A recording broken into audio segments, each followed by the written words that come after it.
En este programa contamos los hechos probados de crímenes que han sucedido en Canarias. Tanto la fecha como los lugares descritos y algunos nombres son reales. Otros los hemos cambiado para preservar la identidad de los testigos. Hay relatos que pueden herir la sensibilidad de los espectadores. La crónica negra refleja maldades y miserias humanas que atormentan nuestra memoria.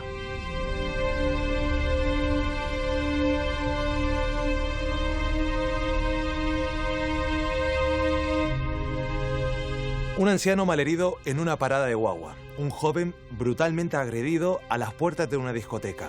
Y un pacto de silencio entre amigos. Estos son los elementos de una historia que se destapa gracias a una conversación en un taxi. Este es el caso de Cruz de Piedra. Lo contamos a contraluz.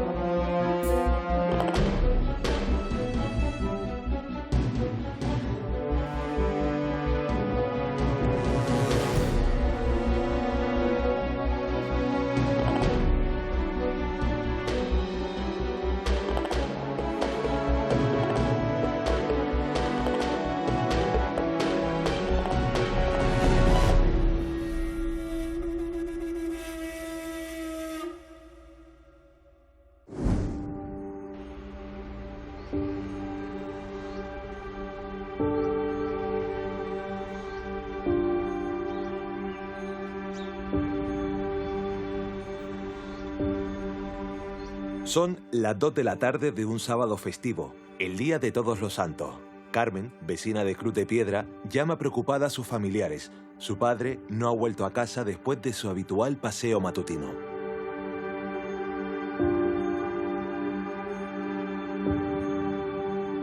José era un jubilado de 85 años que se mantenía activo haciendo cada día el mismo paseo. Un paseo de casi 5 kilómetros y 6 horas. Y era una persona que ayudaba a la gente necesitada, incluso ayudaba a toxicómanos. Además, era una persona que, según nos cuentan, era una persona querida en un barrio ya de por sí marginal.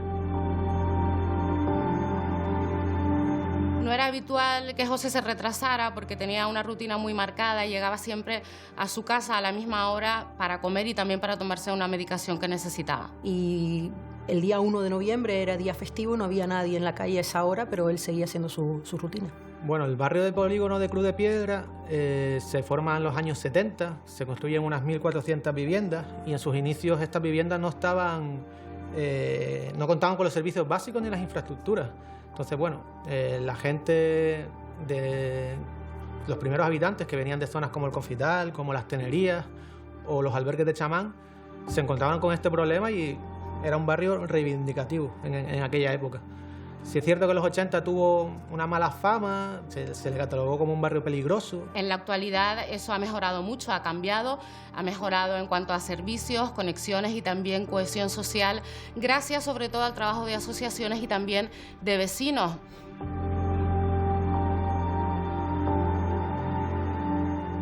José es un hombre de rutinas. La familia de Carmen le recomienda que acuda a una comisaría a denunciar la desaparición de su padre. Al ver que su padre no llegaba, la hija de José lo que hizo fue presentarse directamente en la comisaría a presentar una denuncia. Lo que comenta en la primera denuncia que presenta, que es la de desaparición de su padre, es que es una persona que suele ser bastante metódica, que tiene unos horarios establecidos, que suele cumplirlo siempre. A continuación llamaron al 112 y entonces tuvieron conocimiento de que había un varón cuya edad coincidía, que había sido ingresado en el hospital, que lo había trasladado en una ambulancia al hospital. Cuando la familia de José recibe la llamada del hospital, ya son pasadas las 6 de la tarde, ya han pasado más de 12 horas desde que salió de su casa. Y efectivamente pues se trataba de su padre y se encontraba en coma, ingresado y con un traumatismo craneoencefálico. José está ingresado en el hospital de Gran Canaria Dr. Negrín. Acaba de ser operado de urgencia.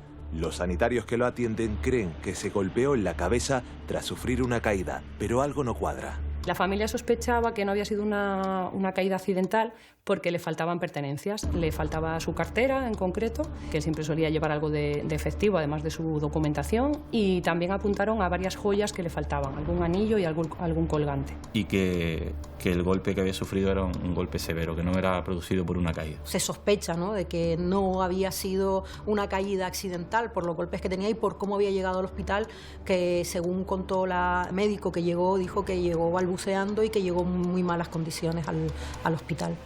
De ahí que ella se alarmó y pensó que pudo ser por un robo.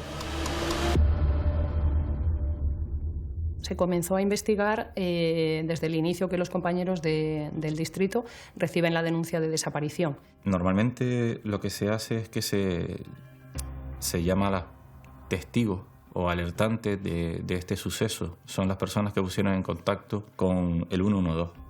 A ellos son los primeros que se les toma de declaración. A José lo encuentra un vecino malherido en la calle, que es el que da el aviso a emergencias, al 112, para que lo atiendan, ¿no? No ha parado al ver al señor tendido con medio cuerpo en la calzada y medio en la acera, a la altura más o menos de una parada de guagua y un kiosco que hay en la calle Farmacéutico Pedro Rivero.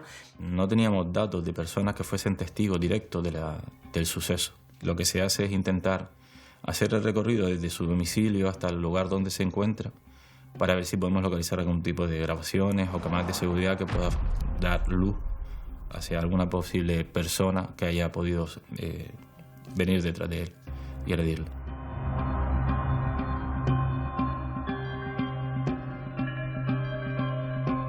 José sale de su casa a las 6:20 de la mañana. Todavía falta una hora para que amanezca.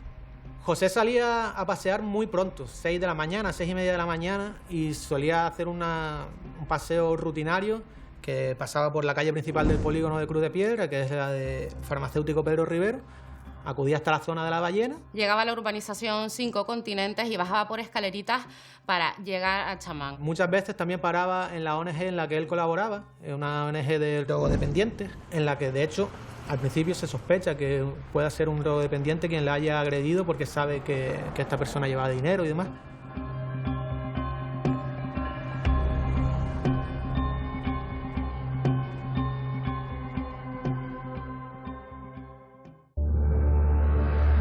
La policía investiga a los usuarios de la ONG, aunque también tienen en la mesa otra posibilidad, que José haya sido víctima de una broma de Halloween. Pues la noche de Halloween, como en otras grandes ciudades, en Las Palmas se hacen fiestas multitudinarias, muchos jóvenes, aprovechando que el día siguiente es festivo. Desafortunadamente, en los últimos años se están haciendo bromas que consisten en romper mobiliario, en a lo mejor lanzar huevos a las guaguas municipales, que ponen en peligro tanto al conductor como a la gente que va dentro, incluso piedras. Guaguas municipales en Las Palmas de Gran Canaria registró 95 incidencias. Esta es una de las 2 guaguas que sufrieron rotura de lunas por lanzamiento de piedras. Se registraron en la línea 9, en el barrio de Las Reollas. José vive en la calle Virgen de la Macarena. La parada de guagua donde aparece malherido está a unos 600 metros de su casa. No se sabe ni cuándo ni por qué, pero el anciano ha acabado en el suelo con un golpe en la cabeza. Los investigadores creen que fue atacado.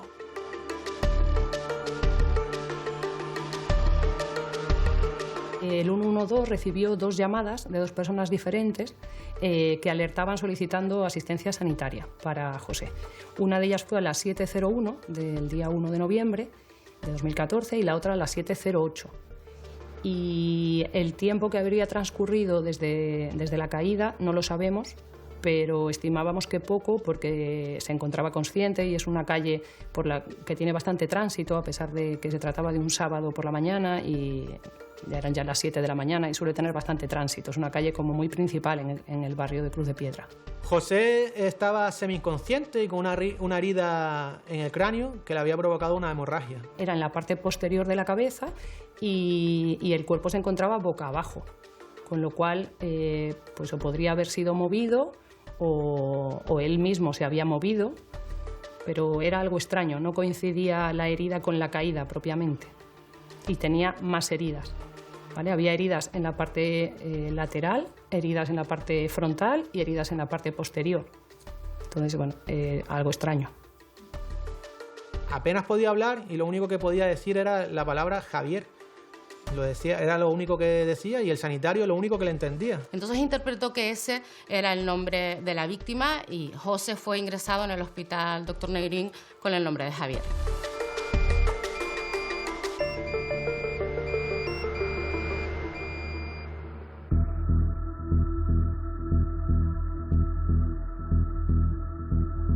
¿Quién es Javier? ¿Está relacionado con la caída de José? De eso hablaremos más adelante. La policía asume la investigación del caso.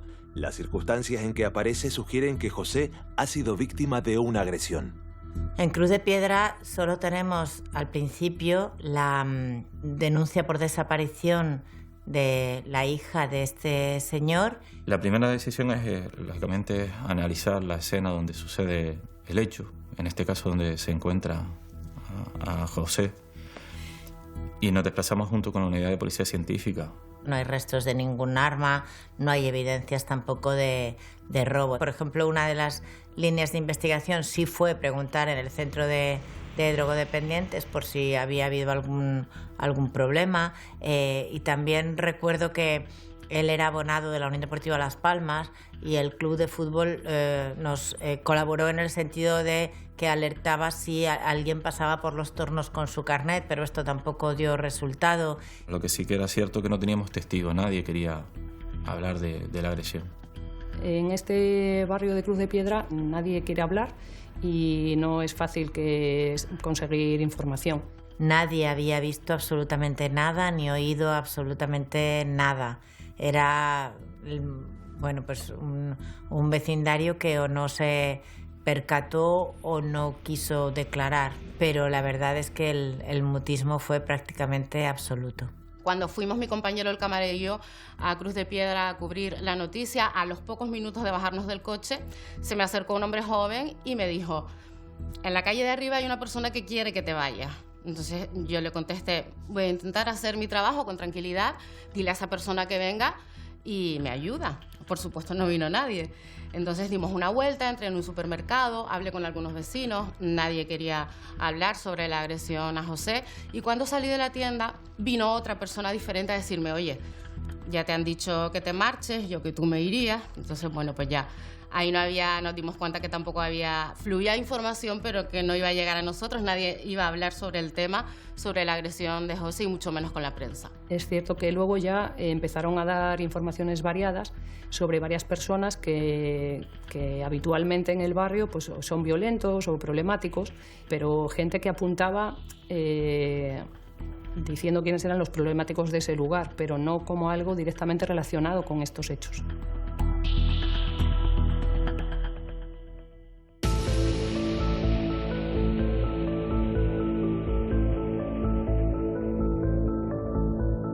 En Cruz de Piedra nadie ha visto nada, pero en el barrio no se habla de otra cosa. Los rumores apuntan a dos hombres como presuntos autores de la agresión. Uno de ellos es Jesús, al que apodan el Buzón. Este señor era un delincuente habitual que había salido de prisión hacía poco, que se encontraba, estaba en su barrio. Y muchos vecinos piensan que podría haber sido el agresor. Localizamos a esta persona en uno de los bloques próximos al polígono Cruz de Piedra y nos entrevistamos con él. Él también había escuchado esas informaciones que apuntaban a que él había sido el agresor de esta persona mayor, y directamente nos dijo que él no tenía nada que ver con la agresión.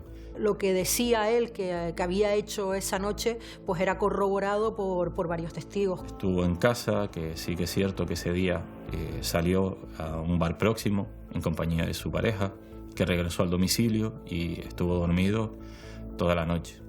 Que habían otros testigos que eran familiares directos que vivían con él en el domicilio y contrastaron la información que nos había dado. Jesús el Buzón tiene coartada. Su pareja y su suegro confirman que estaba durmiendo cuando José fue agredido. La policía lo descarta y se centra en el otro sospechoso del barrio. Tiene un apodo muy conocido en Cruz de Piedra: Zapata.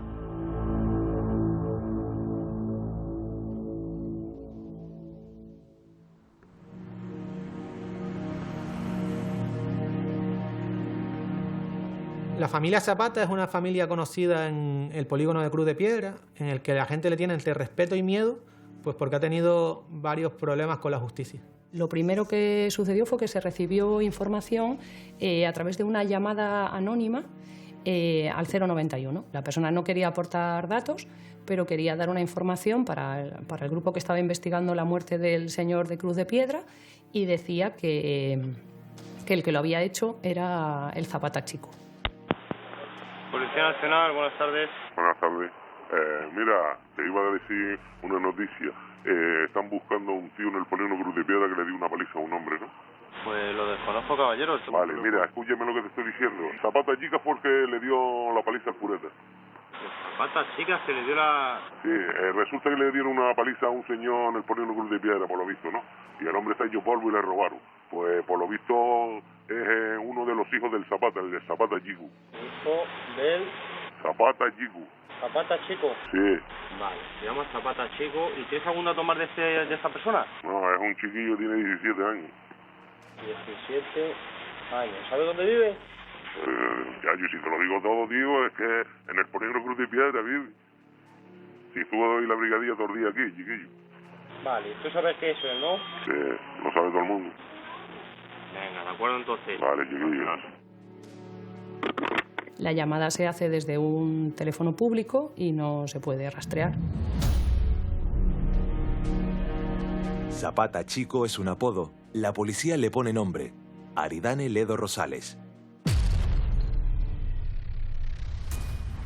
Él era un chico que acababa de cumplir los 18 años, que tenía antecedentes por ser menor de edad, algunas detenciones, pero era menor de edad en ese momento. Y era una persona que había estudiado hasta cuarto de la ESO y no tenía ni oficio ni beneficio. No trabajaba en absolutamente nada, no hacía absolutamente nada, pero sin embargo sí disponía siempre de bastante dinero, que no sabíamos la manera de lo que lo había obtenido. Sí, nos dijeron varias veces que era una familia muy conflictiva, con antecedentes penales, y la gente le tenía...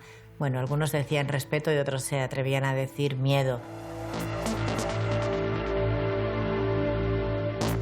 Había rumores, pero nadie quería hablar, entonces no era sencillo. Es cierto que luego conseguimos encontrar a una persona del barrio que sí que declaró, aunque declaró en calidad de testigo protegido, y no era un testigo directo, era un testigo de referencia, que había oído a otras personas que decían que el Zapata Chico alardeaba de haberle pegado a un señor y de haberle robado. Teniendo conocimiento de las informaciones que apuntaban a él como el autor del hecho, se le localiza, se le identifica y se le toma declaración en calidad de testigo. Simplemente vamos a comprobar que lo que se están comentando si es cierto o no. Él accede voluntariamente y comenta cuál fue su día.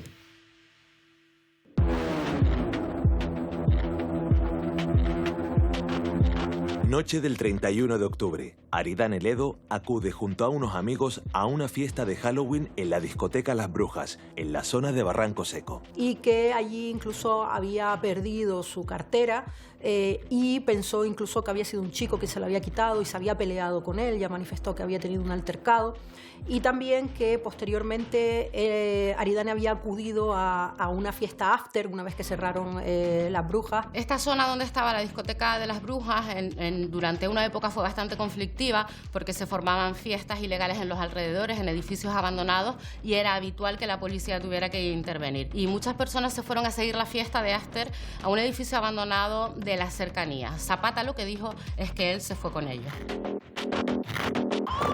Zapata asegura que está en el after hasta las 9 menos cuarto de la mañana y que 15 minutos después se va a su barrio, donde se encuentra con su amigo Simón. Recordemos que la llamada a emergencia informando del estado de José se registra casi a las 7. Y que allí había pasado por su casa, había descansado, que había comprado droga y que se había encontrado con los demás chicos en la plaza de la Navidad. Y que habían estado allí consumiendo diferentes tipos de sustancias estupefacientes con varios amigos. 2 cigarros de cocaína que había comprado previamente, que estuvieron allí, simplemente fumando y nada más.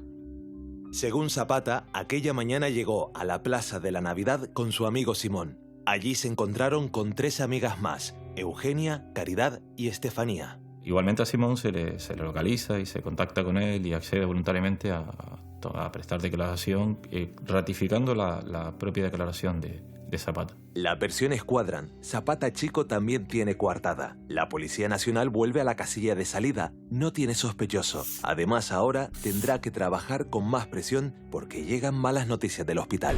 El 12 de noviembre, 12 días después de la agresión, finalmente José no pudo superar las lesiones y falleció, debido principalmente a un golpe fuerte en la cabeza que le dañó de manera irreversible el sistema nervioso central. En la autopsia se localizó además un fuerte golpe en el tórax y además se determinó que José no pudo defenderse porque no tenía heridas de haber opuesto ningún tipo de resistencia. Obviamente las hemorragias, según contaron después los médicos forenses, tenían mucho que ver también con sus problemas coronarios, ¿no? Y con la medicación que estaba tomando.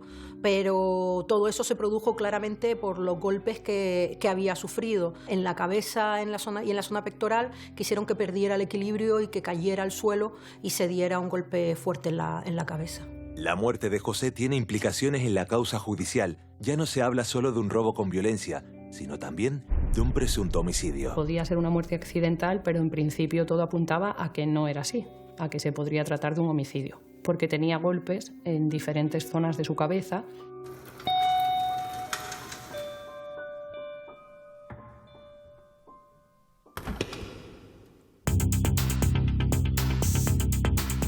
Los dos principales sospechosos, Jesús el Buzón y Zapata Chico, parecen tener coartadas. Falta por resolver otra de las pistas. ¿Recuerdan el nombre que susurraba José después de la agresión?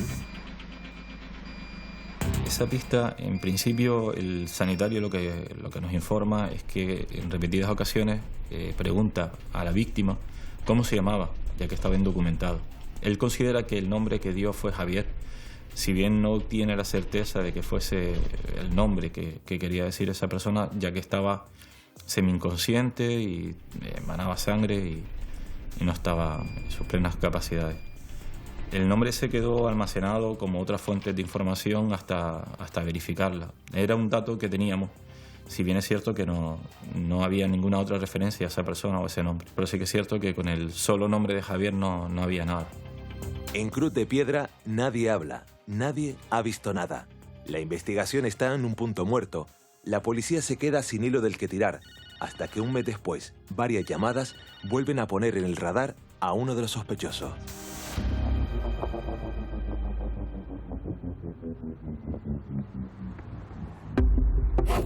El 7 de diciembre es una fecha en la que en España se unen varios festivos. Y bueno, la gente aprovecha para salir de fiesta, incluso reunirse con los amigos, ¿no? Gente que está de fuera y vuelve. El 7 de diciembre de 2014, a las 5 de la mañana, varias personas llaman a emergencias porque en la zona del barrio del Puerto, en Las Palmas de Gran Canaria, ha habido una agresión y la persona agredida está grave y necesita una ambulancia. Pues había producido una agresión en la que había un varón joven de unos 19 años de edad, inconsciente, yaciendo en el suelo. Y al parecer había sido golpeado súbitamente por otro joven que había salido huyendo del lugar. Allí acudieron las unidades de seguridad ciudadana a constatar los hechos y recabar la información y prestar la asistencia a la víctima. La víctima de la agresión es Ayose, un joven de 20 años que estudia informática. También estamos muy pendientes de otro joven que ya saben que fue agredido el mismo día en Las Palmas de Gran Canaria. En este caso fue un joven estudiante universitario que recibió un golpe que lo dejó herido de gravedad, además sin haber mediado ni palabra ni pelea entre el agresor y el agredido. Ayose es un joven universitario que se encontraba en compañía de sus amigos, tranquilamente, y en un momento dado pues se encuentra a un conocido suyo, perteneciente pues, a un ambiente deportivo de fútbol, y entabla una conversación con él, sin motivo aparente, sin esperarlo, sin antecedente previo. De repente otro joven se aproxima a la carrera y le golpea fuertemente en el rostro y cae desplomado al suelo. El agresor de Ayose en el juicio reconoce que ese día estaba eufórico y que había mezclado alcohol con tanquimacín y con hachís. Había pasado toda la noche de pelea en pelea. Incluso la Policía Nacional intervino horas antes en otro incidente en el que supuestamente habría participado. Los testigos dicen que el agresor llegó de manera sorpresiva, le lanzó un golpe a José, que cayó al suelo, y el agresor lo que dijo fue toma cao, y salió corriendo. ¿A dónde fue? Al Parque Santa Catalina a esperar la guagua. Los amigos de la víctima lo siguieron y le recriminaron su acción, y además le dijeron que les acompañara hasta donde estaba el chico tirado en el suelo. Y él lo que hizo, según los testigos, fue sacar el DNI y decir: soy de Cruz de Piedra, soy familia de los Zapata. El agresor de José es Aridane Ledo, Zapata Chico. Pues gracias a la colaboración ciudadana y las técnicas de investigación oportunas se logró prácticamente la inmediata identificación completa de la persona sospechosa, también contando pues con el uso de redes sociales, y se estableció una vigilancia en el domicilio materno.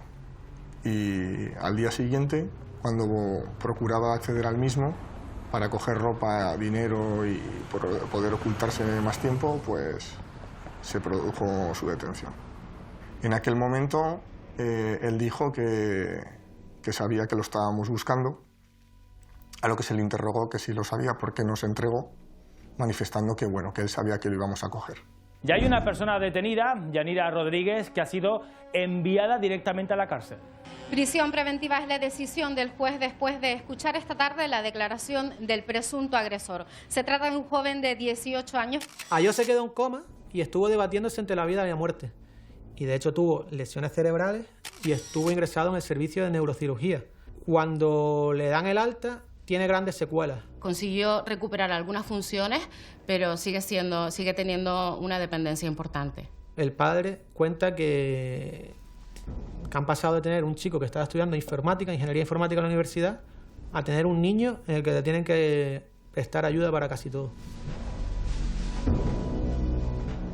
Aridane Ledo ingresa en prisión preventiva el 9 de diciembre. La noticia corre de inmediato por el barrio y entre los móviles de sus amistades, hasta que un comentario, una nota de voz, llega a oídos de un taxista. Este momento da un vuelco a la investigación. En los días posteriores a la detención, mientras realizábamos nuestro trabajo en comisaría, con trámites posteriores a la misma, se recibió una llamada en comisaría por parte de un taxista en el que solicitaba información sobre la detención de Aridane. Pues a lo que obviamente no le facilitamos información, pero él sí quería aportarnos una. Este hombre manifestaba que mientras realizaba un servicio, trasladaba a una chica en su taxi. Y la lleva desde la Alameda de Colón hasta el barrio del Batán. Y en el trayecto, esta chica que va sola va hablando mediante audios con otra chica y lleva el móvil con altavoz. Entonces el taxista está oyendo la conversación por parte de ambas. Él escucha perfectamente cómo la chica que va en el vehículo, en el taxi, le está diciendo a su amiga: si la policía se enterara de que el que le dio el golpe al señor hace unos días es el mismo que ha golpeado a este chico, le va a caer un buen marrón o algo así. Entonces el taxista lo que hizo fue recriminarle cuando terminó la carrera su actitud. Le dijo: ¿cómo te atreves a tener ese tipo de conversaciones? ¿Cómo hablas así? Entonces la chica lo que respondió fue: su palabra contra la mía. Cuando él termina la jornada laboral sigue dándole vueltas a la conversación que acaba de escuchar y decide colaborar con la policía. Lo primero que se hace es intentar identificar a esa posible persona que había manifestado esa conversación. La chica de su clienta.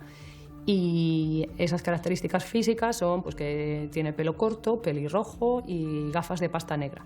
Y le mostramos unas fotografías que habíamos obtenido de las redes sociales del Zapata. Con esas fotografías concuerda con la descripción física que él aporta y reconoce sin ningún género de dudas a la persona que había trasladado en el taxi como Eugenia. La joven del taxi es Eugenia, amiga de Zapata Chico. La policía la interroga.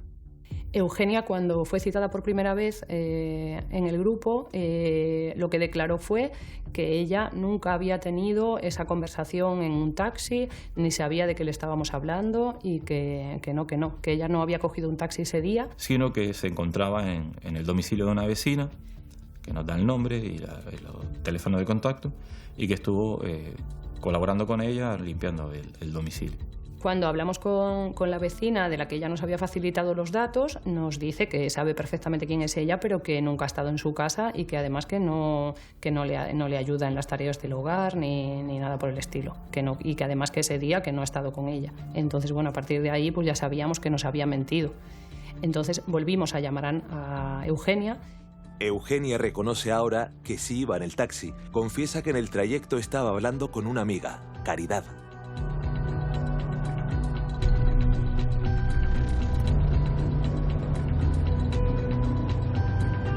Caridad es una chica del barrio que por aquel entonces es menor de edad y que la policía la llama a declarar porque es la persona que recibe el audio de WhatsApp. Como acude con la madre decide que no quiere que declare para evitar meterse en problemas. A cambio, acepta entregar el teléfono móvil a los agentes. Se le interviene su teléfono móvil para poder ser volcado y sacar de ahí pruebas de interés. Analizamos esa información y comprobamos que efectivamente se encuentran los audios que relacionaba ese taxista.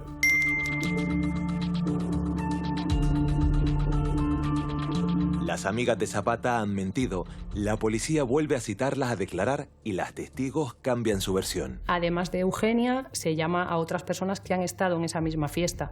Caridad, Estefanía y Simón. Habíamos organizado en La Guardia que pudieran declarar todas las testigos y todos los testigos de esa pandilla a la vez para que no pudiera, o sea, el mismo día, porque parecía obvio que se habían puesto de acuerdo para darle una coartada y eso no se destruye uno por uno. Si lo citas a uno un lunes, otro un martes, se van hablando mientras. Y entonces tuvimos que hacer una guardia súper concentrada y súper dura. En varias ocasiones cambiaron la versión con los datos que daban. Habían datos reales, otros que no eran ciertos y ellas iban cambiando a medida que iban comprobando que nosotros denotábamos que no era correcto lo que nos estaban diciendo. Caridad reconoce que Eugenia le dice que mienta, que diga toda la verdad, excepto lo que Aridane le dijo en el parque de la Navidad.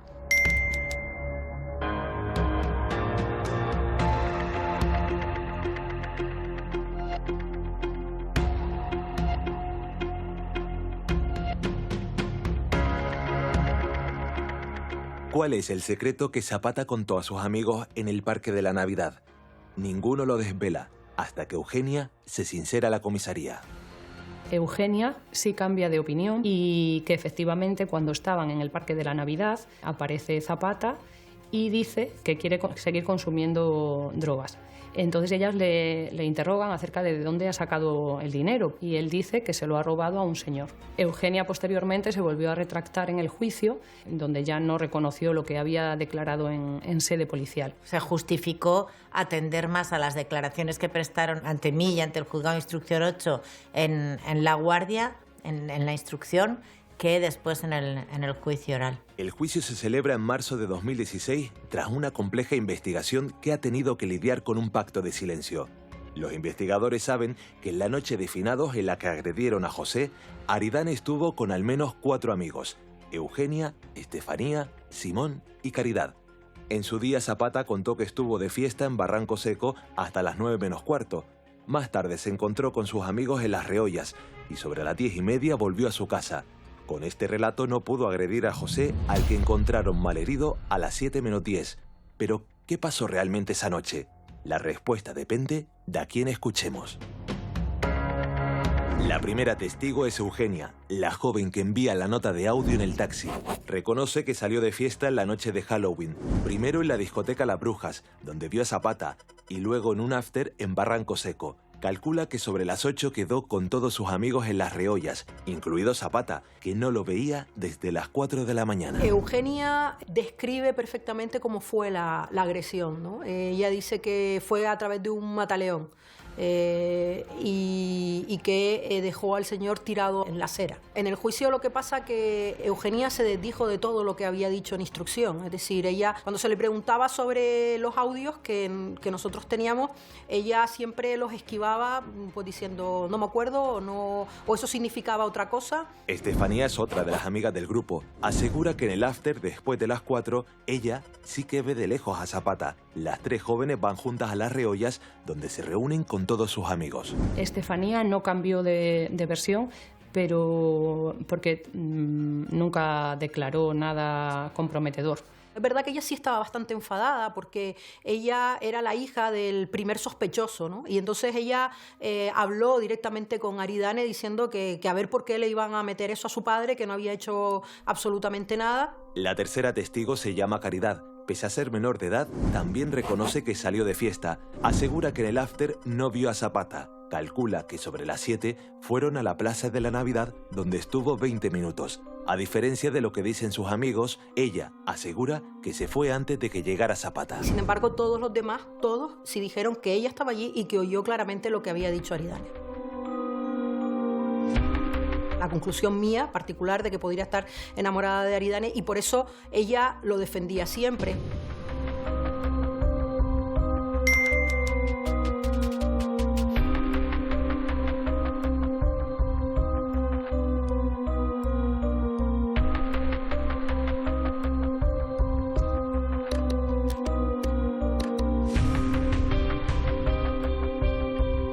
Simón también acude a la fiesta de las brujas y al after. En el juicio declara que ese 1 de noviembre se encontró con Zapata en Cruz de Piedra ya de día, sobre las 7:30. Fueron juntos a la Plaza de la Navidad, donde se encontraron con sus 3 amigas. Dice que nadie habló de la agresión al anciano. En realidad él se encuentra a Aridane en la calle Farmacéutico Rivero, donde realmente ocurrieron los hechos, y que se lo encuentra posteriormente a los hechos. Y que allí Aridane ya tiene dinero en la mano y que quiere comprar droga, y Aridane le dijo que mintiera en la primera declaración. En el juicio, aparte de las personas que estaban con Zapata aquella noche, de sus amigos declararon 2 taxistas, un comerciante, un trabajador que auxilió a José y también los agentes que acudieron a la emergencia. En la vista, Zapata mantuvo su inocencia durante todas las jornadas. Incluso después del juicio siguió manteniendo su inocencia. Él nunca ha reconocido siquiera que se cruzara esa noche con José. Apenas 10 días después de que termine el juicio, el juez condena a Zapata a 7 años y 9 meses de cárcel. Son 3 años y 9 meses por el robo con violencia y 4 años por homicidio imprudente. Prácticamente lo mismo por quitarle la cartera que por quitarle la vida.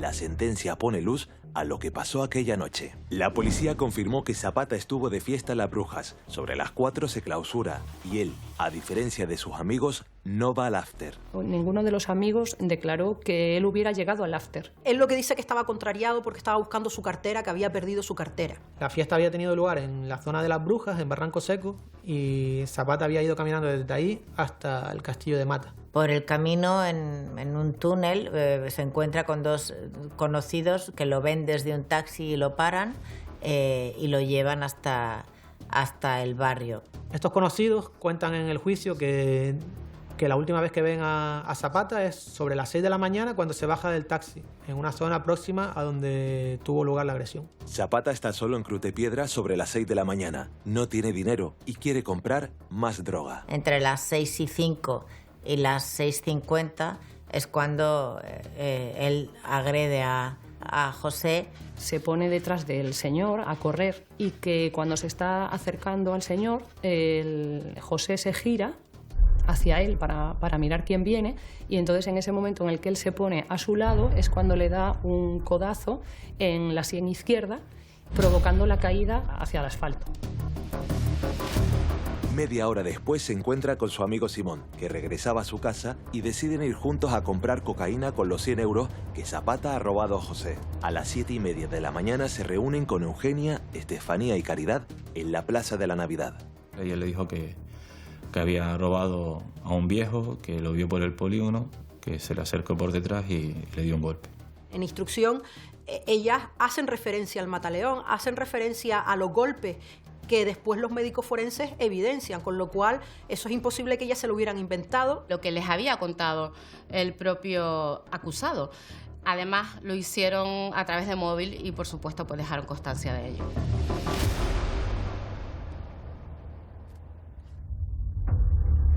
Zapata Chico también fue condenado a otros 7 años de cárcel por la agresión al joven estudiante Ayose en la calle Luis Morote. Yo recuerdo en aquellos interrogatorios, ahora que me estoy poniendo en situación, recuerdo haberles dicho a esas niñas, si hubieran dicho algo ustedes el 1 de noviembre, el 7 de diciembre no habría dejado en coma al otro pibe. Y eso al menos a una de ellas le hizo conciencia de que podían haber evitado prácticamente acabar con otra vida.